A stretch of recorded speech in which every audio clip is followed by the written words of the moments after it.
नमस्कार दोस्तों, आर्यावर्त में आप सभी का स्वागत है।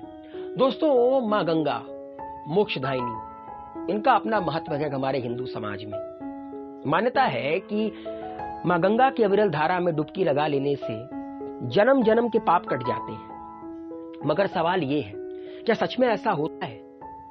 क्या सच में गंगा में नहाने से पाप धुल जाते हैं? आज मैं आप लोगों को एक ऐसे संवाद के बारे में बताऊंगा जो भगवान शिव और माता पार्वती के बीच में हुआ, जिसके अंत में आप ये जान जाएंगे कि क्या सच में गंगा में नहाने से पाप धुल जाते हैं। तो दोस्तों, एक बार भगवान शिव और माता पार्वती विचरण कर रहे थे और विचरण करते करते हरिद्वार की गंगा नदी के तट पर पहुंचते हैं। वहां पर हजारों श्रद्धालु नहा रहे थे गंगा में। हजारों नहाकर लौट रहे थे, हजारों नहाने की ओर जा रहे थे। तो माता पार्वती और भगवान शिव ये देख रहे थे। माता पार्वती के मन में एक सवाल आया। उन्होंने भगवान भोलेनाथ से सवाल किया कि हे देव, गंगा में इतनी बार स्नान करने पर भी इनके पाप और दुखों का नाश क्यों नहीं हुआ? क्या गंगा का सामर्थ्य पहले जैसा नहीं रहा? क्या गंगा का सामर्थ्य कम हो गया है या खत्म हो गया है? तो भगवान भोलेनाथ कहते हैं कि हे प्रिय, गंगा में आज भी वही सामर्थ्य है, परंतु ये जो लोग नहा रहे हैं ना, ये पापनाशिनी गंगा में स्नान नहीं कर रहे हैं, तो इन्हें लाभ किस प्रकार से होगा? माता पार्वती अचंभित हो गई, क्योंकि वो सामने देख रही थी कि हजारों लोग नहाने जा रहे हैं, नहाकर लौट रहे हैं, और भोलेनाथ ये क्या कह रहे हैं। तो माता पार्वती ने भगवान भोलेनाथ से एक सवाल और किया, स्नान कैसे नहीं कर रहे? सभी तो नहा नहा कर आ रहे हैं, अभी तक इनके शरीर भी नहीं सूखे हैं, और आप कह रहे हैं कि इन्होंने स्नान ही नहीं किया। तो भगवान भोलेनाथ मुस्कुराते हुए कहते हैं कि ये केवल जल में डुबकी लगा रहे हैं, इसका रहस्य मैं तुम्हें कल समझाऊंगा। अब अगला दिन आया। अगले दिन दोस्तों मूसलाधार बारिश हो रही थी, खतरनाक वाली बारिश हो रही थी। वो मार्ग, जिस मार्ग को पकड़कर श्रद्धालु गंगा की ओर नहाने जा रहे थे और नहाकर लौट रहे थे, लबालब कीचड़ों से भर गया।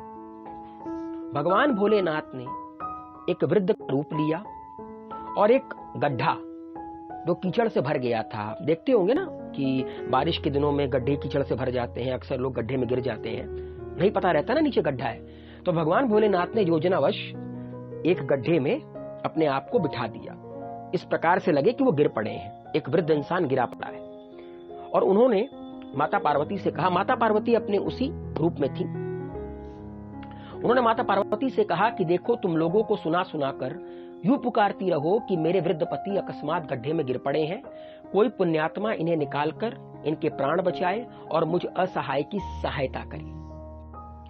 और इसके अलावा भगवान भोलेनाथ ने माता पार्वती को एक बात और कही कि जब भी कोई मुझे बचाने आएगा तो तुम उसके सामने ये शर्त रखना। वो शर्त कुछ इस प्रकार से थी कि भाई, मेरे पति सर्वथा निष्पाप है, इन्हें वही छुए जो स्वयं निष्पाप हो।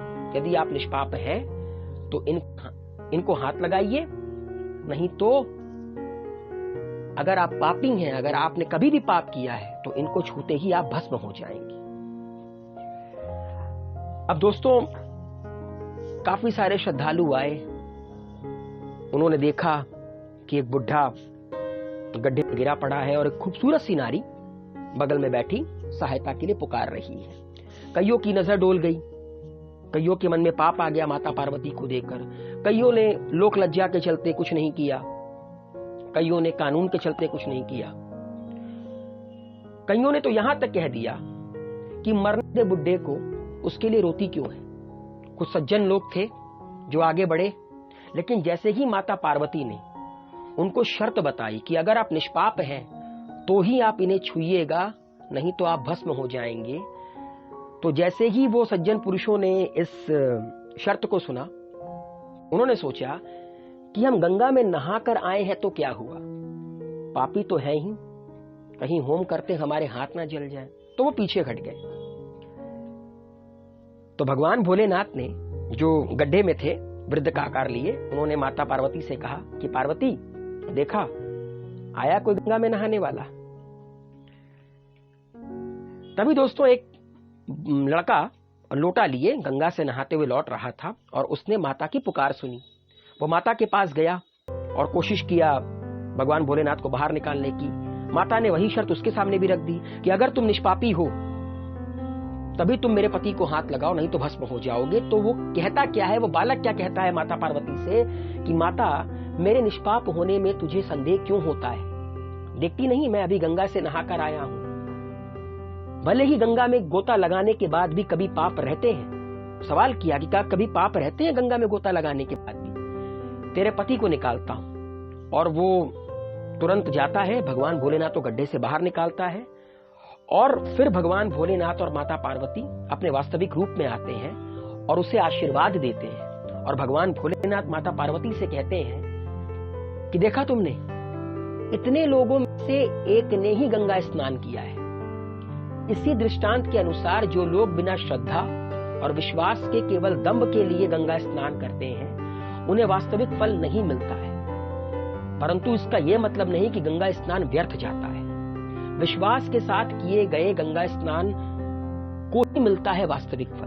तो विश्वास होना चाहिए। चाहे आप भगवान का नाम जप रहे हैं, अब कोई हरि का नाम जपते जपते स्वर्ग तो नहीं जा सकता ना। अगर आपने जीवन में गलत कार्य किए हैं और अगर आप सिर्फ और सिर्फ हरि का नाम इसलिए जप रहे हैं कि हरि का नाम जपने से गलत कार्य आपके खत्म हो जाएंगे, तो ये तो गलत है ना। अगर आप श्रद्धा में हैं, अगर आप गंगा में स्नान कर रहे हैं, ईश्वर का नाम ले रहे हैं, तो आपके अंदर विश्वास होना चाहिए अपनी श्रद्धा के प्रति। बस भगवान भोलेनाथ यही समझाना चाहते थे कि गंगा में स्नान करना व्यर्थ नहीं जाता है, मगर पाप तभी धुलते हैं जब आपके अंदर विश्वास हो कि ये मोक्षदायिनी है, या आपके पाप को धुल देगी। विश्वास से गए, श्रद्धा है, तभी कोई चीज काम करती है। तो उम्मीद है दोस्तों आप लोगों को ये वीडियो पसंद आया होगा। अपना प्यार बनाए रखिए, हेल्दी रहिए, सेफ रहिए, मस्त रहिए।